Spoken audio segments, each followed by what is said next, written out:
Welcome to Whatever Happened to Pizza at McDonald's, the investigative journalism program where I ask the question, whatever happened to the pizza at McDonald's? I'm your host, Brian Thompson.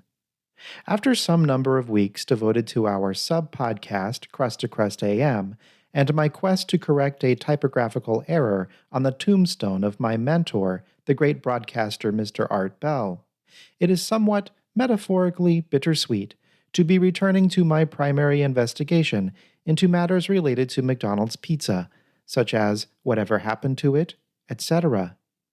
Bitter because I have not yet corrected the typographical error, either by seducing and marrying Mr. Bell's widow so that I might have a family member's legal authority to dictate the correction, or by fabricating a corrected facsimile slipcover to go over the existing tombstone, as suggested by last week's guest, the great broadcaster, Mr. Tom Sharpling. After several attempts at creating a facsimile slipcover for Mr. Bell's tombstone out of papier-mâché, I have not come any closer to creating the perfect replica I seek. I have, however, succeeded in covering the floors, walls, ceiling, and other surfaces of my apartment headquarters in a distressingly thick layer of papier, not to mention a rather thorough caking of mâché. But this development has also been somewhat figuratively sweet, as my online research into cleaning hardened mâché off upholstery has led to an exciting lead in my quest to determine why McDonald's stopped serving pizza in the early to mid-1990s. Much of my online research involves browsing a sort of digital video store called YouTube.com. Like any good video store, YouTube.com displays their most intriguing wares in the most visible position possible. In this case, that visible position is the YouTube.com homepage. Here you will find many of the most popular genres of video, including unboxings, reactions, grocery store hauls, video game playthroughs, philosophical diatribes on the Star Wars franchise from people under house arrest pending legal proceedings regarding their actions on January 6, 2001, videos of celebrities consuming hot sauce, and clips of comedian Joe Rogan interviewing some of the world's most intriguing racists. But another popular genre of video I discovered is the stealth camping video. Stealth campers are people who choose to camp overnight without normal legal permissions in places where camping is either not encouraged or not allowed. After watching several of these videos, I was curious to know why someone would want to camp stealthily. This is when I discovered a stealth camper named Daytripper, who posted a video entitled, "Why Stealth Camping? Why Do People Watch or Go Stealth Camping?" I've come out today to talk about why stealth camping. Why do we go out stealth camping? And why do we watch stealth camping? So I'm going to share some of the thoughts and comments from my community page when I asked this question a couple of weeks ago. John Montana says, I've been stealth camping for the best part of 10 years. And he was homeless when he started. And it was a matter of survival. Now he does it because I'm up for a great game of cat and mouse with the police. It's a very satisfying feeling to know you've beaten someone at their own game. So I think it is a bit like a hide and seek, I would say, as well. I found this comment quite interesting. It seems obvious in hindsight that many people would be forced into the lifestyle of stealth camping due to current economic circumstances where only 12% of the world population earns a living wage. But the subject of playing a proverbial game of cat and mouse with anti-stealth camping authorities particularly caught my attention. I am not, as a rule, anti-law enforcement, save for the occasional time a police officer threatens to arrest me for solicitation when I am simply trying to walk to the library while wearing very short shorts. But the thought occurred to me that perhaps law enforcement are not the only figures heck-bent on making sure no one succeeds in camping stealthily. In all my many years of investigating the McDonald's pizza matter, I have never once visited a McDonald's location between the hours of 9 p.m. and 9 a.m. This has not been a conscious decision so much as a consequence of circumstance. Every night between the hours of 8:30 p.m. and 11:30 p.m., I enjoy my bath, after which time I powder my body, don my pajama bottoms and their matching top, and retire to the bed, where I spend several hours mentally cataloging the day's observations in what I call my filing cabinet of the mind. If, hypothetically speaking, the nefarious forces behind the suppression of the McDonald's pizza program were to make nightly inspections of McDonald's locations to ensure they are not going rogue and baking pizzas again, it makes sense that they would do so under cover of darkness, when most people are home enjoying their mental filing systems. The only way to find out is to engage in the dangerous art of stealth camping in the parking lot of a McDonald's. A-camping we will go, a-camping we will go. Hi-ho, and off we go, a-camping we will go. Hey, this looks like a great place to set up our camp. This mission, however, is not without its challenges. The nighttime hours are home to many dangers, including the aforementioned police. If I am approached by an officer and charged with vagrancy, I may have to flee into the woods until the metaphorical heat dies down, opening myself up to attack from predators such as coyotes, mountain lions, bears, and mothmen. This is also the time of night when curfew-defying hooligans roam the streets harassing their elders for a sick thrill. And of course, there is the issue of what to do in a bathroom emergency. But at least one of these dangers should be easy to defend against, as I will be close to a McDonald's with a public bathroom. I also do not need to concern myself with the question of sustenance as I spend the night in the parking lot. For obvious reasons, I will not disclose the precise location of the McDonald's where I plan to stealth camp, but I have ensured that it is open 24 hours. So I will be able to avail myself of McDonald's food. It will be imperative to stay awake and alert through the night, so I will most likely have to supplement my natural senses with the chemical jolt of a caffeinated fountain soda or the sugar high of a freshly baked from frozen apple pie.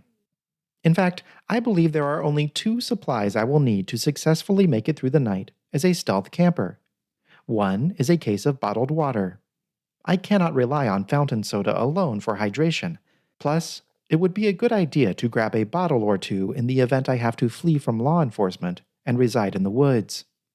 The second piece of equipment I will need is a generous supply of false mustaches that I may use to disguise myself each time I have to enter the McDonald's throughout the night. If the employees notice that the person who came in at 9 p.m. for a caffeinated fountain soda is the same person who came in at 11 p.m. for a refill on apple pie filling, they may feel compelled by Good Samaritan laws to report me for stealth camping. But regularly changing my mustache will help alleviate this danger.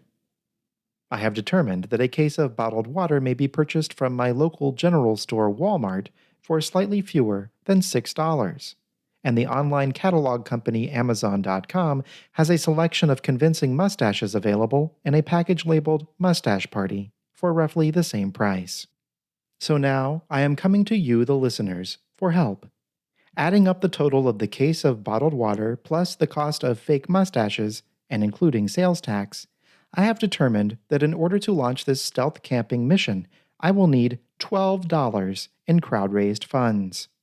I have set up a GoFundMe page to collect donations toward this goal. Simply visit gofundme.com/pizza@mcd's to donate. In the unlikely event that I am able to raise funds surpassing my goal of $12, I have authorized GoFundMe to donate the excess to a nonprofit charity. Totally at random and not related to any current events involving the Supreme Court of the United States or any other country, I have chosen the nonprofit charity NARAL Pro-Choice America Foundation. Again, I am realistic enough to know it is almost inconceivable that I could possibly raise more than $12. But please rest assured that anything you donate over this total will go directly to NARAL Pro-Choice America Foundation. There is some information on my GoFundMe page about what it is NARAL does, but considering the preparations I have to make for this stealth camping mission, I simply have not had time to read it. I believe NARAL has something to do with a type of sea creature with a long, unicorn-like tusk. So, please visit gofundme.com/pizza Pizza at McD's to help me raise $12 for this stealth camping mission.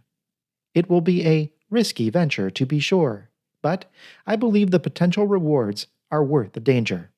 I will finally know for certain what happens at McDonald's under cover of darkness, and I will surely break an endurance record for longest time spent in a McDonald's parking lot, thus securing my place in next year's edition of the Guinness Book of World Records. But first, I must do some telephone reconnaissance. McDonald's, how can I help you? Hello, may I please speak with a manager of this McDonald's? Yes, how can I help you? Oh, you're the manager? Yes, what can I get for you today? Oh, okay. Well, I just had a question. I was wondering, do you allow people to camp out in their cars in the parking lot of your restaurant? We do what? No. Oh, no camping in cars? No. Could you tell me what the punishment is for someone caught doing that? We can call the tow truck and they can take the car away. Oh, the car can be taken away by a tow truck driver? Yeah. With the camper inside of it? Yeah, doesn't matter. Oh, okay. Sometimes the store manager or the owners tell us to call the police. Oh, the police as well. Yeah, because they're not allowed to do like a camping, I see. nothing inside in the parking lot. I see. Well, let's say someone had to run from the police while they were in your parking lot. Are there any woods nearby that they could hide in? I don't know. Okay. Well, maybe I'll just come check it out before I start camping. I mean, before I eat dinner there. You know the consequences if you do it. Oh, I am now aware of the consequences, yes, Okay. but I will not be doing it. I'm just going to be eating dinner there. Okay. Just normal Thank you for dinner. letting me know. I'm going to go checking it around. Okay. All right. Thank you. Have Thank a good you. night. You too. Goodbye. And now, a word from our sponsor. Your BetterHelp therapist has diagnosed you with a crippling addiction to app-based services. But how can you be sure this diagnosis is accurate? Seek a second opinion, and perhaps even a better opinion, with a therapist from Talkspace. Talkspace. Because you can never have too much app-based therapy. Do you know what happened to pizza at McDonald's? Do you remember it?